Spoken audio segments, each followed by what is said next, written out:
I'm 96 years old. The place I live in now has a door, but no one really knocks anymore. It wasn't always like this. Back then, the doorbell rang all the time. My children coming home, neighbors stopping by. Sometimes people just walked in just to sit and talk. Now it's quiet. I have 2 sons and a daughter. They're all doing well, but we barely talk anymore. I didn't end up here overnight. I got here slowly. My husband passed when I was in my 60s. I stayed in that house alone.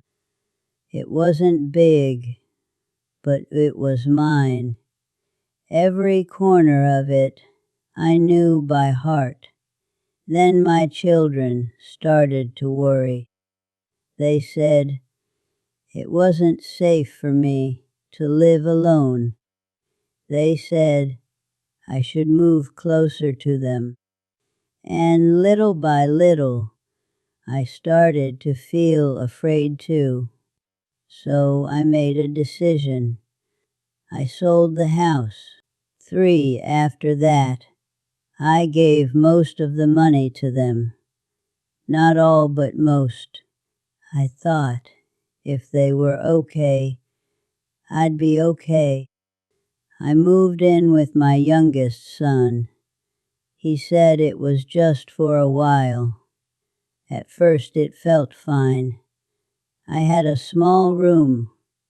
In the mornings, I could hear the kitchen, and somehow that made me feel like I still belonged.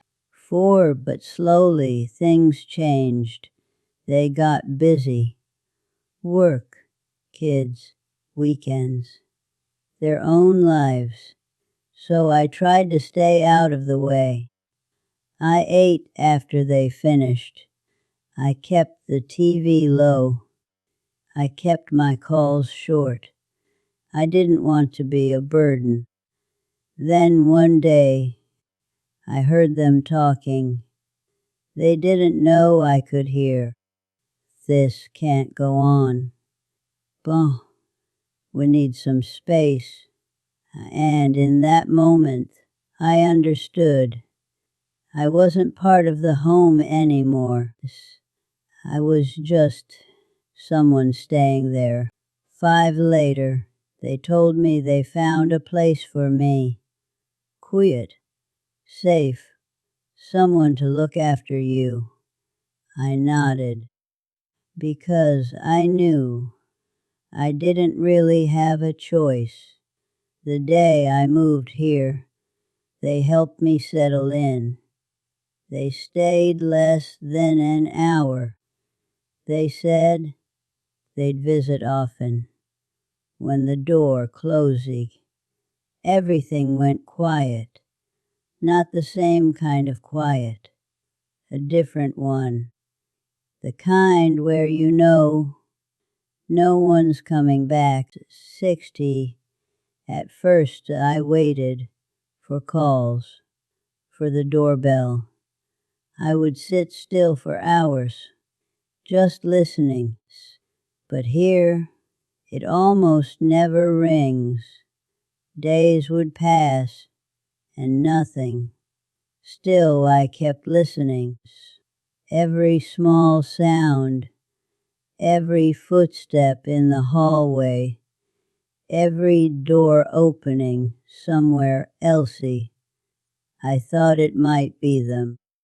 Sometimes I would even stand up, walk slowly to the door and wait, just in case.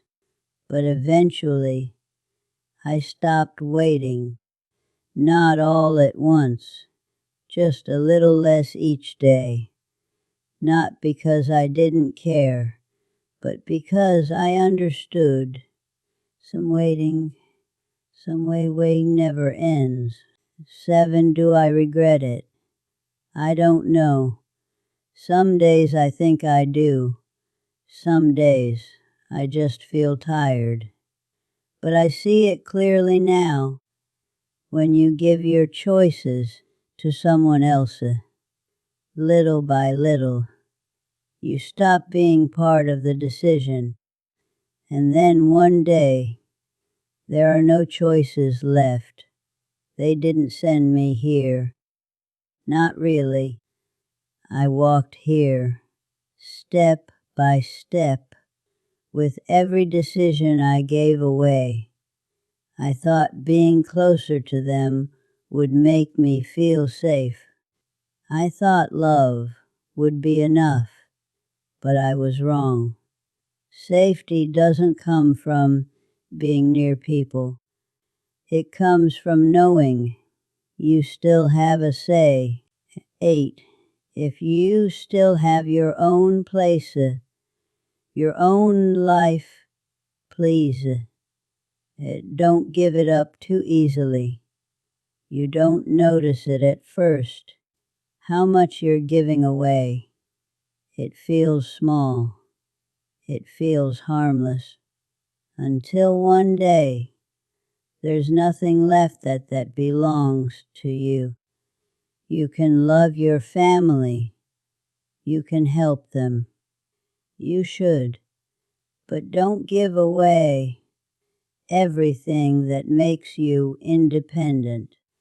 Because one day, when you need somewhere to go, somewhere to stay, somewhere to belong, you might gave that place a long time, Liza.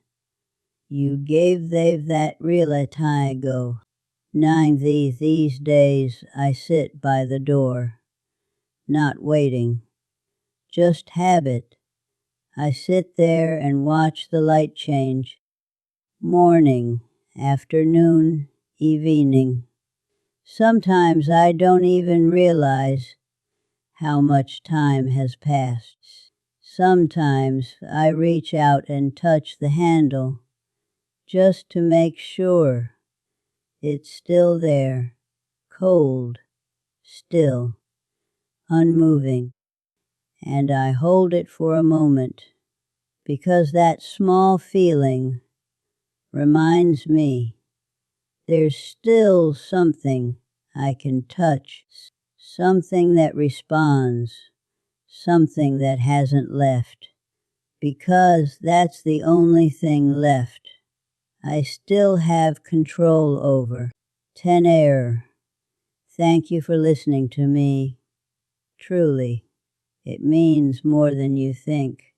Sometimes, just being heard feels like being seen again.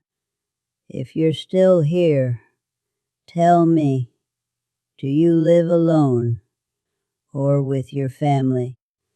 And if you are with them, I hope you never have to wonder what it feels like when the door stays closed.